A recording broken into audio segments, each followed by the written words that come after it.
YouTube, what's going on? It's your boy Solo Top back at it again with another video. And today we got anime moments in anime when an overpowered MC went into God mode. Now, I love anime. I especially like animes that have like OP characters, cause it's like it's like that. It's that five jump. Like you can't touch me. But I don't like some animes where it's an overpowered character, but they don't use their powers, or at least put a little bit of effort into it. That jump pisses me off so much, bro. I hate that. But you know, if you're new to the channel, go ahead and hit that subscribe button, share it to your family, friends, comment, like, and all of that. Without further ado, cue that intro.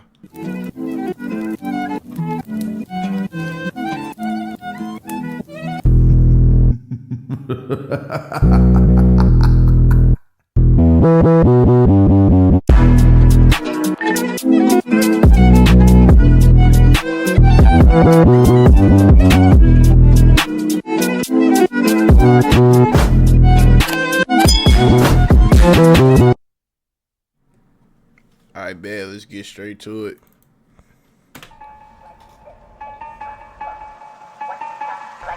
Boy. Oh my gosh.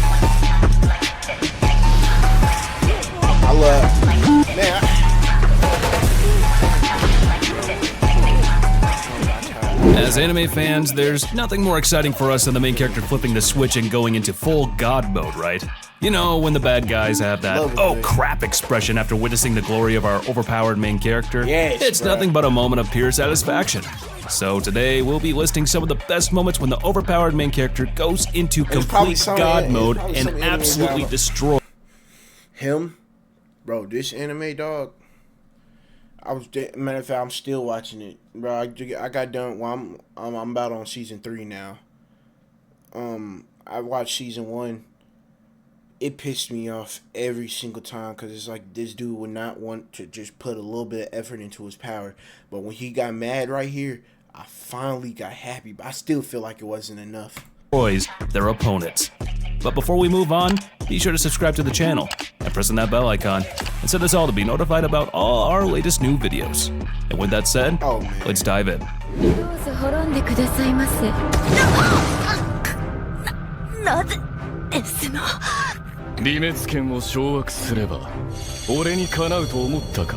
anime is this?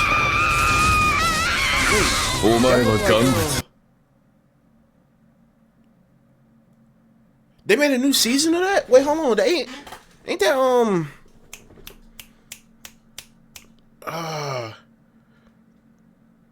Avios. I can't remember. I think that's that one anime.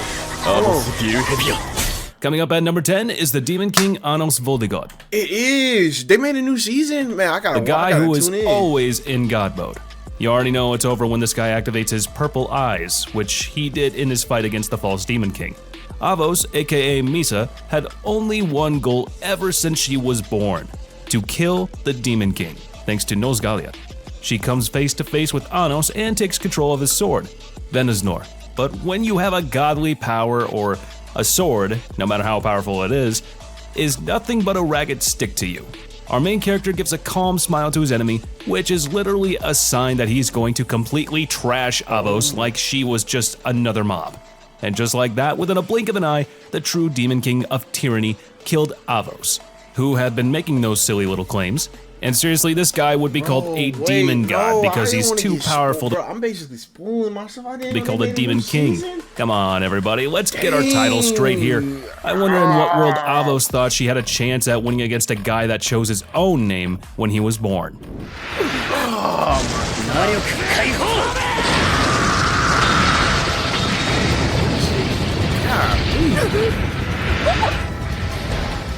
Next up, we have a character from Tsukimichi, who is undeletable because he is just so overpowered. Yes, I'm talking about Makoto, who literally has the power to create an entire other world. What's funny is that when he was isekai'd into the fantasy world, he gained even more magical energy than the goddess of that world. I mean, how do you compete with that kind of guy? Makoto initially struggled in his fight against Dragon Slayer Sophia, who's a pretty powerful adventurer, and Mitsurugi, a greater dragon, He even lost 2 fingers, but damn it, Makoto's will to live forced him to flip the switch and turn on his God mode. And boy, oh boy, did he make the 2 pee their pants.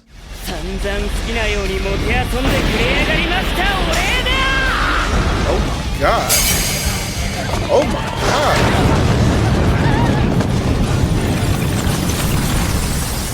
It was surely satisfying to see both Sophia and Mitsurugi's "we screwed up" expression, and our main character got so annoyed and decided just to nuke everything. We know it's about to get serious when the main character starts removing one of his 8 active limiters, right? I genuinely wonder what will happen if he removes all of them. Earth becomes deleted? Well, maybe. If you ever end up in the same isekai world as Makoto, He's make that sure powerful not to that get he on his gotta- bad side, He gotta right? keep limiters on him. That's crazy.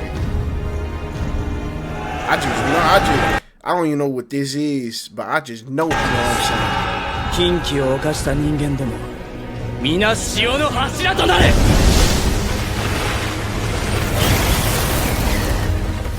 And up next we have... no.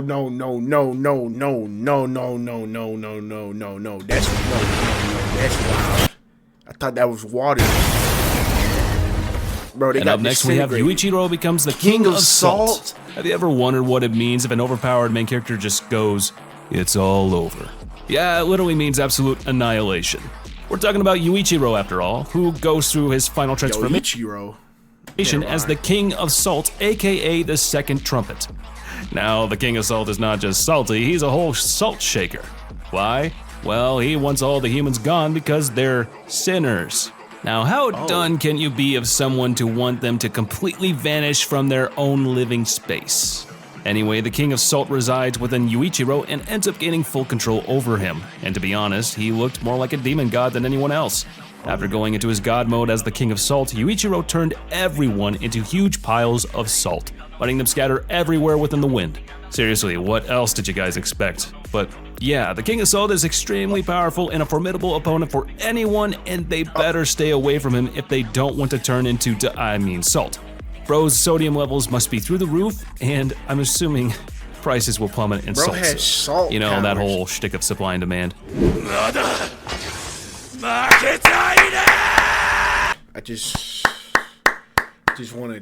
just want to give a congrats of him bringing real into to the MC list. Solo leveling. Oh my gosh, man, this show was so good, and I'm still waiting for season 2. That junk was hard.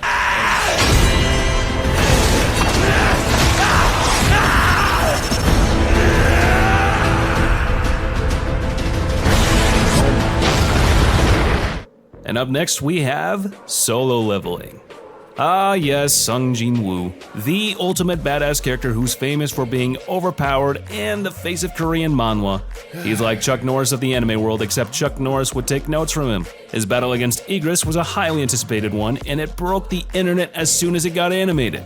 Now in the first half of the fight, Igris said to himself, "I'd win. Oh, how the mighty, well, not so mighty, have fallen." He did shut down Jinwoo's god complex initially, but here's where Igris messed up. He forgot that Sung Jin-woo's actual god mode is a thing. Sung Jin-woo decided to use his bare fists, abandoning his weapons to deal with his And he got that. Igris whooped the crap deadly out of opponent. this dog. I guess when you're fighting for your life, who needs a sword, right? Now our boy did get brutally beaten in the process, but in a bold final move, he drove his blade into Igris's eye and won the battle. Even when Igris had been pulling all the tricks up his sleeves, Jin-woo made him sit his butt down after unleashing his god mode, as well as the voice actors. Oh, is this the start? Oh my god. It is the start. I forgot what ain't it called Paradise Island? I can't remember. I was watching it at first, but for some reason I stopped.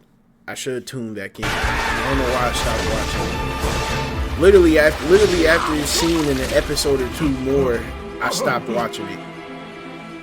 And moving on, we have Gabimaru the Hollow, a man who just never seems to die. Just imagine the amount of power this man has. He's practically immortal. In his fight against some of the most heinous and dangerous criminals who were pitted against him, Paradise Gabimaru Valley, showed right? once and for all who the boss truly is. Though, fair warning, Gabimaru kills the criminals in the most brutal ways Yeah, that possible. jump was bad. The dude's hands were literally bound, and he was using either his fingernails or his teeth to rip apart criminal I skin. don't even think. So if you don't like Would gore, you let me post? just skip this one. I absolutely love how the Shogun went from enjoying the bloodshed to nearly peeing himself after witnessing Gabimaru's God mode. Gabimaru is like that final boss in a video game who's impossible to beat no matter how much you try. And our boy's most gifted ability is not only in hand-to-hand combat, there's also his intelligence and experience as well. And honestly, no villain would like to be his target. Gabimaru the Hollow? More like Gabimaru the Chad.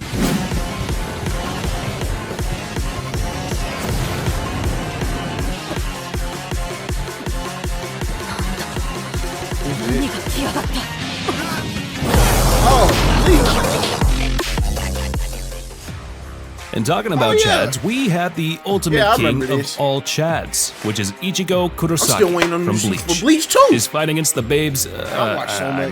Bambies, aka Quissy girls, is an iconic one for Quissy many girls, reasons. right. The girls had been wreaking havoc everywhere, to the point that they fried a man as strong as Zaraki Kenpachi.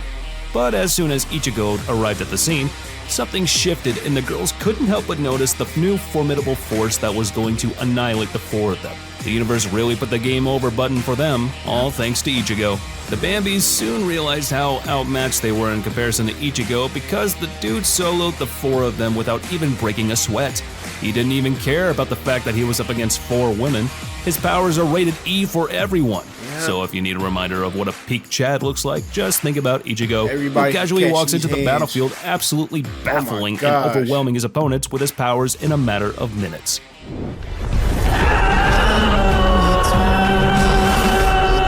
Like I was saying before, this anime.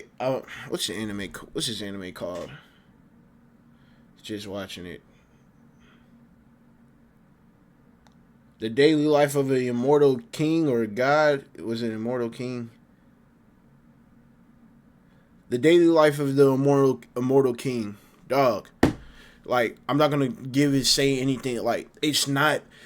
The first season, the first and second season threw me off. I don't know why it threw me off, because it's like it was just all over the place. But at the same time, I knew what was going on in the plot. Like, I understood, but I didn't, especially season 1. I didn't like how he was limiting his ability. When he got mad after this, oh yeah, he was going crazy. But I still felt like he could have did more though. And next up, we're going to take a look and talk about Wang Ling's rage mode that made him go absolutely berserk, which is from the Daily Life of the Immortal King. Yeah. This is one of the best rage scenes of all time in the history of anime. Wang Ling is the most powerful cultivator, yet despite his godlike abilities, he's still trying to figure out the ultimate horror, surviving high school. Battling demonic forces? No problem. Surviving high school? Send reinforcements. Dude's so powerful that his father had to seal off his powers or else it was game over for the world. His rage mode was activated when Jing killed his beloved son Rong. Overcome with grief and fury, Wang Ling broke the seal and activated God mode, absolutely butchering Jiang. Fun fact, his father stopped time in order to control Wang Ling. Oh, nice try, Dad. But our boy Wang Ling was too powerful to be contained by something as trivial as the fabric of time. I still I feel wonder what like was he going coulda through did Jiang's more. mind when she challenged someone as powerful as Wang Ling. But hey, she provided him with the perfect opportunity to unleash his true abilities and give us all a visual treat. Yeah. Eminence of the Shadow. Bro, I don't know why I stopped watching these, but I literally just stopped watching these animes out of nowhere. I don't know why. I don't know if it wasn't entertaining to me. I don't know what was going on, bro. I did not watch these. Like, I watched the first 3 or 5, but then I stopped. I heard that on TikTok.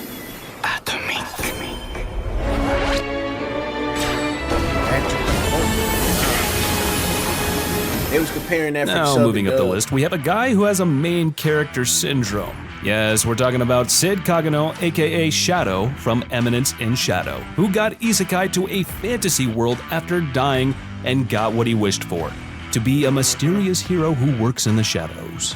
Now, Shadow is extremely overpowered, and there's no one who can possibly beat him in terms of hits or even wits.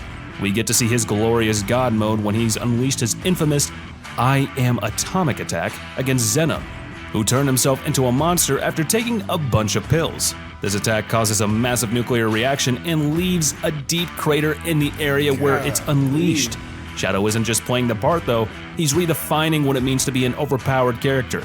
He doesn't just defeat his enemies, he obliterates them in a way that makes sure they, and anyone watching, will never forget.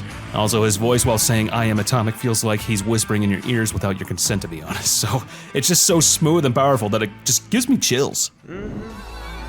Rimuru!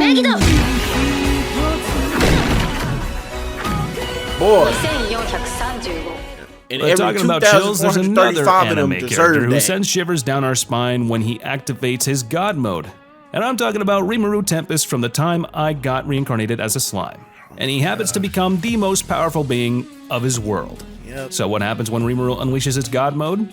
Well, there's this spell called Megiddo, which harnesses spirit magic to form tiny water droplets manipulated by water elementals. These droplets act as lenses, concentrating light into lethal laser beams. The lasers are so powerful that they're deadly even to special A-rank individuals such as Fulgen. We see Rimuru activating using this against the Kingdom of Falmouth, and absolutely annihilating the army of 5,000 men in a matter of seconds. One moment there's an army, the next moment there's a light show from hell. And let's be real here, when the laser rain starts falling, you know you've messed with the wrong slime. And fun fact, when Rimuru said Megiddo, I also died. I genuinely feel sorry for all the soldiers who tasted death after being hit by Rimuru's rage.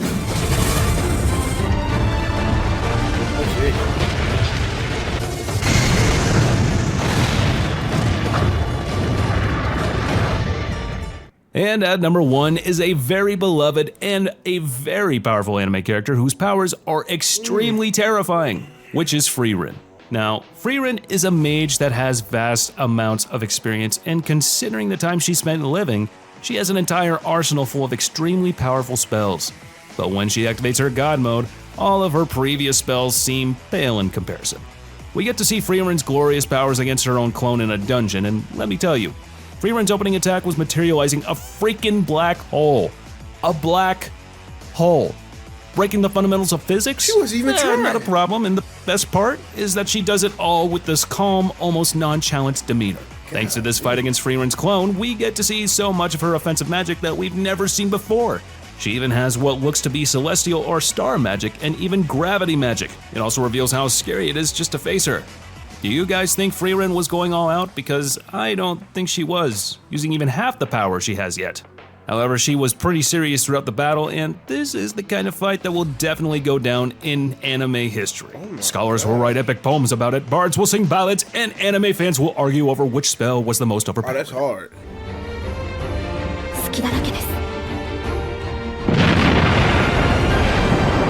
Yeah. Now that's a wrap for today, everyone. If you enjoyed this video, be sure to give it a thumbs up before you go. And if you're new here, don't forget to hit that subscribe button and press on that bell icon and keep yourself. Hold on, I gotta see. Did he put the enemies down in the bottom? Okay, yeah, okay. I gotta rewatch. Oh, Hell's Paradise. Hell's Paradise. Seriously, alright, bet. Well, that's the end of the video, man. I hope y'all enjoyed, man. If you're new to the channel, go ahead and hit that subscribe button, like, comment, share to your friends. But you know, it's your boy Solo Ty. Y'all have a blessed day, my brothers and sisters. Peace out. Let's get it.